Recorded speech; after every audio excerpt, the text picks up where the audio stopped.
अच्छा, ये कब से शुरू हो गए पेपर लीक? शायद प्रधानमंत्री जी को देर से याद आई। पहले अगर सुन लेते तो ये बच्चे नहीं आज हमसे दूर होते। और आपको मुझे भी पता है कि ये नौजवानों की आवाज़ है जिसकी वजह से प्राइम मिनिस्टर को इस विषय पे बोलना पड़ा है। सच ये है कि 100 से ज़्यादा पेपर लीक हुए हैं पिछले 15 सालों में, और शिक्षा का बजट कम किया है इसी सरकार ने, ये भी आप और मैं जानते हैं। नहीं भरोसा तो आप चेक कर लो कि लगातार शिक्षा का बजट कम किया है, और शिक्षा सवालों को जन्म देती है, इसलिए शायद ये सरकार शिक्षा विरोधी। शंभू भाई, एक मिनट, शंभू एक मिनट। आप जंतर मंतर पर आंदोलन उस समय कमजोर पड़ रहा था, आप जंतर मंतर गए हैं, तो क्या दोबारा फिर आपको लगता है कि आपको जाना चाहिए जंतर मंतर? देखिए, मुझे आंदोलन करने आते हैं, मैं किसी के आंदोलन को हाईजैक नहीं करना चाहता हूँ, इसलिए मैं उनकी मदद के लिए गया था। हम उससे बड़ा आंदोलन कर सकते हैं, पूरे इससे बड़े बड़े आंदोलन हमने किए हैं। अगर उनको आवश्यकता पड़ेगी तब मैं देखूंगा इस विषय को। हमारी टीम दिल्ली की काम कर रही है, लेकिन मुझे लगता है कि अभी देश में बहुत ज़रूरत है उस आंदोलन को भी। और सबसे बड़ा आंदोलन मैं आपको कह रहा हूँ, जहाँ इमरजेंसी लगी है घोषित, सबसे बड़ा आंदोलन लखनऊ में होगा इसी समय के अंदर। जो मैंने मांगे की हैं उसके लिए मैं सरकार को 15 दिन का समय देता हूँ। आंदोलन तो उसके बीच में भी होंगे, लेकिन 15 दिन के बाद वो होगा जो नेक्स्ट स्टेप है, चाहे जेल भर हो, चाहे भारत बंद की कॉल दी जाए, या मार्च हो सहारनपुर से या लखनऊ से दिल्ली, या दिल्ली से लखनऊ, कुछ भी हो, लेकिन सरकार को जवाब देना पड़ेगा। चुप नहीं रह सकते हैं। पहले इस्तीफा होगा, उसके बाद वार्ता होगी। मैं 3 दिन तक वहाँ बैठा था, और अब मुझे लगा कि अब सड़क का समय आ गया है, इसलिए मैंने पीसी की कि मैं किसी का इंतज़ार नहीं कर सकता हूँ। देश के युवाओं का मामला है, उनको खतरे में नहीं डाला जा सकता है, उनको लाठियों के सामने, गोलियों के सामने नहीं खड़ा किया जा सकता है।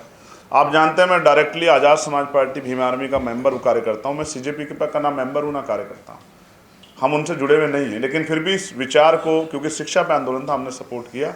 अब हम अपने तरीके से इसको पूरे देश में चलाएंगे, और हमारे कार्यकर्ता 25 तारीख को सभी जिला मुख्यालयों पर अपनी शक्ति का एहसास कराएंगे कि हम इस आंदोलन को पूरी मजबूती से सरकार के सामने खड़ा करेंगे कि सरकार उन बच्चों की मांग को सुने। एक्चुअली उस आंदोलन में बहुत बड़ी संख्या जो है वो भीम आर्मी आज़ाद समाज पार्टी के लोगों की थी, इसलिए सबको लगता है कि हमारा कोई कनेक्शन है। मैंने पहले ही कहा कि सीजेपी से मेरा कोई डायरेक्ट कनेक्शन नहीं, ना हमारे संगठन का। आंदोलन से हमारा कनेक्शन ये था क्योंकि आंदोलन अन्याय हो रहा था, तो हमने तब मदद की, और अब हम अपने तरीके से आंदोलन को मजबूत से आगे बढ़ाएंगे। तो पॉलिटिकल कोई विषय आएगा तो मैं समय आने पर बता दूंगा, अभी तो कोई ऐसा विषय नहीं। मुझे ऐसा लगता है कि सब अपना अपना काम कर रहे हैं, मैं अपना काम कर रहा हूँ। कोई आगे से आए पीछे से आए, क्या फ़र्क पड़ता है। मुझे मेरे लोगों ने वहाँ चुन के भेजा है गौरव भाई, मैं वहाँ किसी की दया पे नहीं गया हूँ। मेरे लोगों ने मुझे वोट भी दिया है, नोट भी दिया है, और वो मुझे मानते हैं कि वो अकेला आदमी। आप नहीं मानते कि 20 को कोई भी नहीं था और 21 में सब लोग गिर पड़ रहे थे? आप नहीं मानते कुछ बात हुई थी 20 में? 20 की रात की वो जो निर्णायक लड़ाई लड़ी गई थी, जो बच्चों में हौसले में कमी आ गई थी कि हम कैसे लड़ेंगे लाठीचार्ज के बाद, मैं वहाँ इसलिए बैठा था उनको बताने के लिए कि आप भी बैठो, मैं भी बैठूँगा, आंदोलन चलेगा। और मैं फिर एक बार आपको कह दूँ, यूपी में भी एक यूनिवर्सिटी तोड़ने का इंतजाम किया जा रहा है।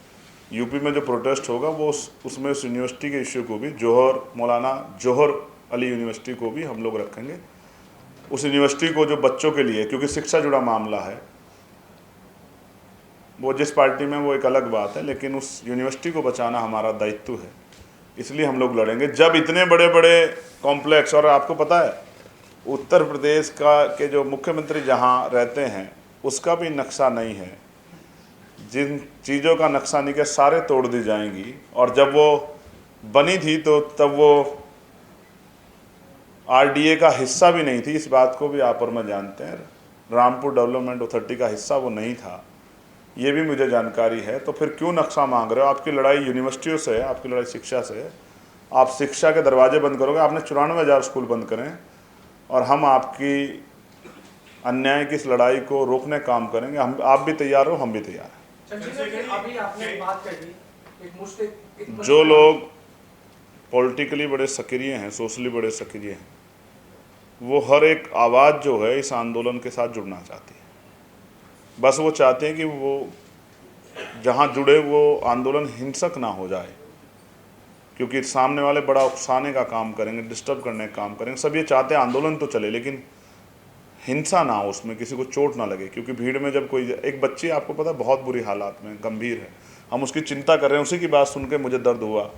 जिस तरह की कंडीशन उसकी, जिस तरह दबी है, जहाँ जहाँ उसको चोट लगी है, उससे ही मेरे मन में ये भाव पैदा हुआ कि मुझे सोना नहीं चाहिए। तो इसलिए हम लोग 25 तारीख को आंदोलन कर रहे हैं। वो मजबूत आंदोलन होगा। और ये 15 दिन का अल्टीमेटम इसलिए है कि ये 15 दिन पार्लियामेंट चलेगी, सरकार अपनी तैयारी कर ले, पहले इस्तीफा होगा तभी वार्ता होगी। ये मेरा पक्ष है। एक सेकंड। दूसरा, जो मांगे मैंने और रखी है कि उन बच्चों पे कार्रवाई ना हो, उनके परिवार को मुआवजा मिले, पेपर लीक को राष्ट्रद्रोह की संज्ञा में लाके वहाँ जो है कठोर कार्रवाई, उम्र का जैसी सजा हो, और राष्ट्रीय जो है और राज्य स्तर की परीक्षाओं का कैलेंडर बने। ये सब मांगों को सरकार कंसिडर करे। शिक्षा में सुधार की आवश्यकता है। मैं मानता हूँ धर्मेंद्र प्रधान हटने चाहिए, लेकिन धर्मेंद्र प्रधान के बाद जो व्यक्ति बने, क्या वो हमें इन बच्चों को इन समस्याओं से निजात दिला पाएगा? ये भी हमें सोचना है। इसलिए इस प्रणाली में, इस व्यवस्था में सुधार की आवश्यकता है। इसलिए हम सरकार से अपनी अगली बात भी रख रहे हैं। इसी से जुड़ता हुआ एक सवाल है। इनके बाद आस भाई के बाद आस भाई को भी आस है। मैं जब यहाँ से निकलूँगा तो डायरेक्ट कोशिश करूँगा कि गृह मंत्री जी के ऑफिस जाऊँगा, अगर वो होंगे। हालांकि मैंने उनसे समय नहीं लिया अभी, और वो समय लेके मिलते हैं, लेकिन मैं कोशिश करूँगा। परिस्थिति ऐसी है कि वो संज्ञान ले। उनको ये तय करना है कि उन गैर जिम्मेदार अधिकारियों पर पुलिस के अधिकार कार्रवाई होगी नहीं होगी। आपने एक वीडियो देखी, एक बच्ची अपनी माँ के साथ आ रही है और एक डीसीपी है, उसको इतनी खींच के थप्पड़ मारते हैं। क्यों? वो जानवर है क्या? कर्जदार है तुम्हारे? तनख्वाह लेते उनके टैक्स के पैसे? पागल हो गए क्या? कहाँ कहाँ मार रहे हो लाठियाँ? प्राइवेट पार्ट पे? अंधे हो गए क्या? दिखाई नहीं देता आप लोगों को? सब चुप रह सकते हैं, सब कान बंद कर सकते हैं, सब मुंह बंद। हम नहीं करेंगे, हम जाके बात करेंगे। और अगर उन्होंने वो नहीं सुनेंगे और इस तरह की हिंसा को नहीं रोकेंगे, क्योंकि दिल्ली पुलिस के अंडर है, तो फिर और बड़ा आंदोलन होगा। मैं आपको ये बात विश्वास करके दिलाता हूँ। मैं यहाँ सीधा जाऊँगा उनके पास। जो आपने बात बताई, ये चिंतनीय है बड़ी, कि उसको क्लोज कर दिया गया और वहाँ इतने बच्चे हैं और वहाँ हिंसा हो सकती है, या वो सिचुएशन जलियांवाला बाग की। मैं भी जाके बात करूँगा, और वो नहीं बात करेंगे तो मैं फिर बैठूंगा धरने पे। लेकिन बच्चों को मरने के लिए नहीं छोड़ूंगा। मैं ये बात आपको बता रहा हूँ।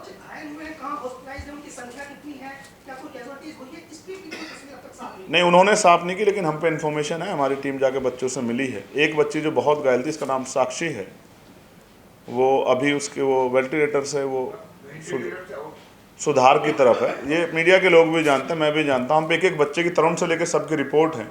हम ये चाहते हैं किसी को कैजुअल्टी ना हो। हम पुलिस के भाइयों के साथ भी जो उनको चोट लगी उसके लिए भी चिंता कर रहे हैं। मगर मैं फिर कह रहा हूँ, देश का पढ़ने वाला युवा किसी को चोट पहुँचाने नहीं आया था। वो लोग, उसकी जाँच हो, वो हिंसा करने वाले लोग कौन थे, उनकी आड़ में पढ़ने वाले छात्र छात्राओं को मुकदमे दर्ज करके जेल ना भेजा। इसलिए मैंने कहा कि इन पर कार्रवाई ना हो। इसलिए मैंने सरकार से मांगा। अब मैं तो खुद कह रहा हूँ कि मुझे तो शिकायत ही कल से ये है कि जब आप ही नहीं देखेंगे तो कौन देखेगा। कितने ही मैटर ऐसे होते हैं सरकार से वो जाके, कई बार SIR का मामला आया, और ये जो कितने मेंबर टूट के इधर से उधर चले गए, बहुत सारे वोट कटे। कहाँ गए हम लोग? Supreme court. और जब सुप्रीम कोर्ट कहते हैं हमें देखना नहीं है, जो सबको दिख रहा है, पूरी जो दुनिया को दिख रहा है, वो सर्वोच्च न्यायपालिका ने देखे, तो फिर तो मन में भय आना वो है जाहिर है। इसलिए चुप बैठना भी अच्छा नहीं। चंद्रशेखर जी, कई छात्रों को पैलेट गन लगी है, अस्पताल में भर्ती है, उनका इलाज चल रहा है, लेकिन दिल्ली पुलिस बार बार कह रही है हमने पैलेट गन का यूज नहीं किया है। इस पर क्या कहना? जिनको चोट लगी है, जो घायल हुए हैं, उनका मेडिकल इस बात की गवाही दे रहा है कि उनको जो जिस वेपन से चोट लगी वो पैलेट गन है। आप तो ये भी कह दोगे कि ये सब पुलिस के लोग हैं जो उस तरह की ब्रिड रखे हुए हैं, जो वर्दी में नहीं थे। ये सब भी आपके लोग हैं जो डंडे लेके, कुछ नाम भी चिन्हित हो गए हैं कि वो यहीं आसपास रहने वाले लोग। कैसे छूट दिया आपने उनको बच्चों को पीटने की? आखिर पुलिस तंत्र का दुरुपयोग क्यों स्वीकार करें हम?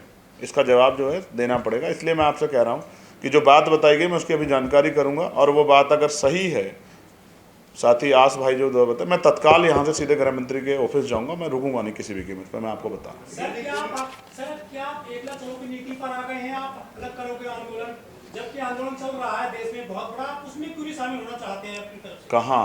जिसका नेतृत्व मैं नहीं कर सकता हूँ, मैं उसकी जिम्मेदारी नहीं उठा सकता हूँ। जब आप आंदोलन चलाते हैं तो आपको डिसीजन लेने पड़ते हैं, और जब आप डिसीजन नहीं ले सकते तो फिर आपको सोचना पड़ता है। किसी की जान को दांव पे नहीं लगाया जा सकता, इस बात की जिम्मेदारी। हम एक ऑलरेडी बहुत बड़ा संगठन चलाते हैं जो गांव-गांव में। तो क्या बढ़ेगा भी आंदोलन? नहीं, वो अपना काम कर रहे हैं, उनके आंदोलन को चलना चाहिए, उनके आंदोलन कौन रोक रहा है। मगर हम अपना काम करेंगे, हमें पता है आंदोलन कैसे चला जाते हैं, हम चलाना जानते हैं। कहीं ऐसी ज़रूरत पड़ेगी तो हम उनकी मदद भी करेंगे, लेकिन हम जब उनको ज़रूरत थी तो हम उनकी मदद करने गए भी थे। अब स्थिति अलग है, अब स्थिति वो नहीं। अब सरकार दमन कर रही है और दमन के खिलाफ मुकाबला मजबूत होता है। बच्चों को नहीं झोंक सकते, इसलिए हम अपने आप इसको मजबूत करेंगे। पूजा,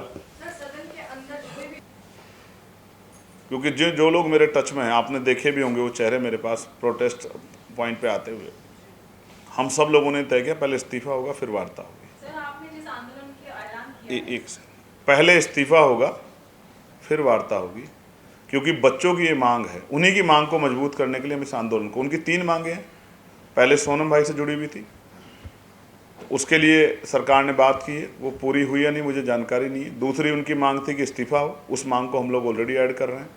तीसरी उनकी मांग थी कि उनको परिवार को मुआवजा मिले, उस पर हम ऑलरेडी उसको हम ऐड कर रहे हैं। लेकिन उसके अलावा भी बहुत सारी मांगे जो हमने ऐड की है, हम जो उनको चाहते हैं कि जिन पे काम हो, परीक्षा सुधार प्रणाली जो है, और वो जो मैंने आपको बताया कि पेपर के लिए जो है सेंटर दूर दूर ना लगें और महिला सुरक्षा को ध्यान में रखते उनके होम सेंटर हो, ये इस आंदोलन से संभव नहीं। इसलिए हमें इस आंदोलन को और मजबूत करना पड़ेगा। आज महाराष्ट्र में बंद बुलाया गया है, तो क्या इस आंदोलन को कमज़ोर करने के लिए बुलाया गया है?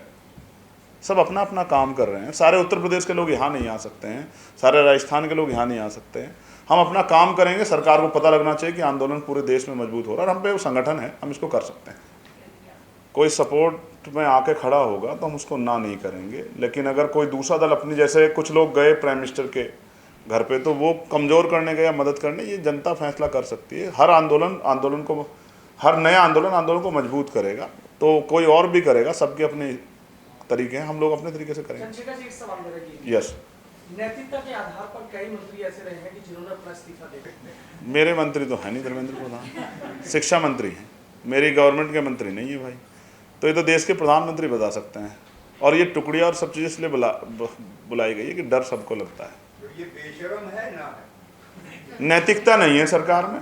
नैतिकता होती तो पुलिस को ये कहते कुछ भी करना, लेकिन लाठी मत चलाना। अगर नैतिकता होती तो 20 से पहले बात करते। कहाँ थी इंटेलिजेंस, कहाँ थी विजिलेंस, कहाँ थी इतनी एजेंसियाँ? पता नहीं था कितने लोग आ रहे हैं। एक रात पहले भी वहाँ संख्या लाखों की तरफ चली गई थी। क्यों नहीं वार्ता किया आपने? आपको एहसास ही नहीं कि नौजवानों के मन में क्या चल रहा है। आप ये कह के कि हमने ठेका नहीं लिया रोजगार का, चुप नहीं बैठ सकते। ये चुनी हुई सरकार है। टैक्स का जो बजट आपके पास, जनता के टैक्स का पैसा है। आपने अपनी ज़मीन और अपने कारोबार बेच के आपने जो है ना, देश नहीं चला रहे हैं। आप देश के संस्थानों को बेच के देश चला रहे हैं। देश जानता है इस बात को। ये जनता का पैसा है, जनता सवाल भी पूछेगी और हिसाब भी मांगी, याद रखना। अब तो किसान मोर्चे पे आपने देखा नहीं देखा, किसान आ रहे हैं। बहुत लोग जो हैं वो एक दूसरे को देख के चलते हैं कि चलो लड़ा जाए, देश के लिए लड़ा जाए। पढ़ा दो, आराम से पढ़ लेंगे, बहुत समय है। वो आपने बताया कि हम काफी हम जो काम पहले से कर रहे हैं, मुद्दे के बाद ही गर्म हुआ ये मामला। मैं फिर आपसे कह रहा हूँ, जो काम हम पहले से कर रहे हैं उसी काम को आगे बढ़ाने का काम जो है ये आंदोलन कर रहा है। उनमें से कुछ मुद्दों को लेके, हमारे मुद्दे तो और भी बहुत सारे हैं, तो कहीं कुछ नया मुद्दा उठा है तो उसकी भी मदद करनी चाहिए कि आंदोलन चले। आंदोलन जरूरी है। कॉन्फ्लिक्ट ऑफ इंटरेस्ट किसका है? आपका है ना, वो उसका है? उनका क्या है, वो तो बेचारे नॉन पॉलिटिकल लोग हैं, वो तो खुद ही कह रहे हैं। ये कॉन्फ्लिक्ट ऑफ इंटरेस्ट की बात ही नहीं है, ये देश को बचाने की, संविधान पे हमले की बात है।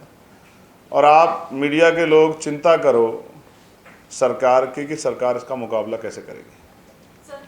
हम लोग तो करेंगे ही करेंगे, और हम पहले से कर रहे हैं। नहीं, उनके ऑफिस बहुत बड़े बड़े हैं और वो विज्ञापन से चलते हैं, और विज्ञापन सरकार ही दे सकती है। और बाकी तो सब आप जानते हैं, देश जान रहा है। मैं फिर आपसे कह रहा हूँ, सारे पत्रकार बुरे नहीं हैं।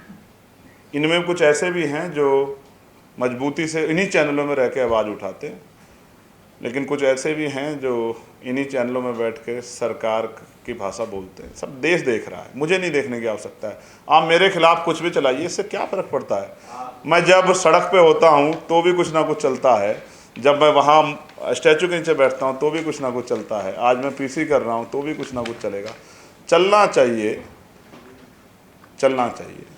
चंद्रशेखर जी, सौरभ आ गए हैं, चलना चाहिए। चंद्रशेखर जी, अभी पहले बताइए आपकी तबीयत कैसी है और क्या गृह मंत्री ने आपको मिलने का वक्त दे दिया है या आपने मांगा है? नहीं ना मैंने मांगा ना उन्होंने दिया। एक्चुअली मैंने मांगा नहीं तो देंगे कहाँ से। अभी एक पत्रकार साथी ने बताया कि ऐसा हो रहा है, और कल के ऊपर छोड़ना अच्छी बात नहीं है। मैंने कहा कि यहाँ से निकलते मैं उसकी जानकारी लूँगा, हमारी यूनिट वहाँ है प्रोटेस्ट में।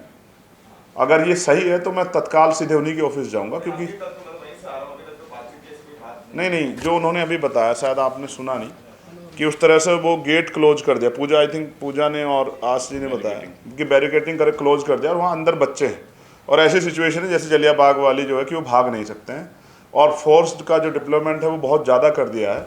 ऐसी स्थिति में जो है, हालांकि जो होगा उससे उसका मुकाबला होगा, लेकिन जगाना तो पड़ेगा, ये बात मानते हुए जिनके ऊपर रिस्पॉन्सिबिलिटी उनसे बात की जाए। तबीयत कैसी है? सरकार की तबीयत अच्छी नहीं है, मेरी तो अच्छी है। सर इंटरनेट नहीं चल रहा है आसपास के ये मेरी जिम्मेदारी नहीं है, सरकार को। सरकार से भी पूछो आप, मैं यही कह रहा हूँ। सब मुझसे ही पूछोगे तो कैसे चलेगा। मेरा खुद का इंटरनेट वहाँ नहीं काम कर रहा था। मैं आपको ये कहना चाहता हूँ मीडिया के साथियों को, ये समय है, सब याद रखा जाएगा,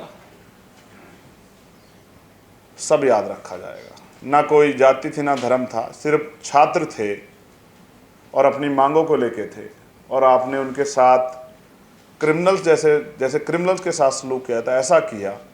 और सबसे ज़्यादा दर्द ये है कि नौजवान तो बहुत बार जो है उसने लाठी खाई है, लेकिन बच्चियों को पिटते देखना ये नाइंसाफ़ी होगी खुद से भी। ये वो देश है जहाँ बेटियों को देवी की तरह पूजा जाता है, उसी देश की राजधानी में उन्हीं बेटियों को किलो वाले लाठियों से पीटा जाएगा तो सवाल खड़े होंगे और जवाब हुक्मरानों को देना होगा।